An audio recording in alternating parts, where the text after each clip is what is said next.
Start. আমি স্বামী নিত্যরূপানন্দ, কর্মসচিব Ramakrishna Vivekananda mission, Barrackpore কথা বলছি। এবং যে বাড়িতে বসে আছি এটা গোয়ালিয়ার হাউস। সেই বাড়ির বিষয়ে দু একটা খুব গুরুত্বপূর্ণ কথা আমি শোনাতে চাই আমাদের ছাত্র ছাত্রী, টিচার, ভক্তদের, যে আপনারা শুনলে আশ্চর্য হয়ে যাবেন। এই দুখানা বিখ্যাত বই এই বাড়িতে, এই গোয়ালিয়ার হাউসে শুটিং হয়েছে আমি জানতে পারলাম। একটা হলো উত্তম কুমার তনুজার রাজকুমারী। আমি দেখিনি, আপনারা দেখবেন। এখানে যেমন গঙ্গার ধারে যে বাড়িটায় পুরনো বাড়ির বারান্দা, গঙ্গার ধার, সেই বইয়ে ইউজ হয়েছে।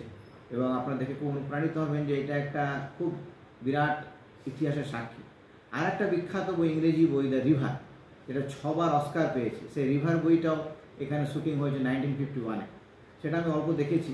এবং এই রিভার বইটার হিস্ট্রি হলো যে এখানে আগে একটা ব্রিটিশ ফ্যামিলি থাকতো, তাদের একটি বাচ্চা এখানে থাকতো এবং সেই 6 নম্বর মাঠে খেলতে যেত, তখন সাপের কামড়ে সে মারা যায়। এবং সেই যে একটা স্যাড স্টোরি, তাকে নিয়ে দ্য রিভার বইটা লেখা। এবং তখনকার দিনে এই ব্যারাকপুর চত্বর, মনিরামপুর চত্বর, গঙ্গার ধার কেমন ছিল সেই নিয়ে শুটিং হয়েছে। আপনারা দেখে আশ্চর্য হবেন যে 7 নম্বর বাড়ি একটা ঐতিহাসিক বাড়ি, এবং আপনারাও গর্ববোধ করবেন। আমি অনুরোধ করবো একবার দেখেন।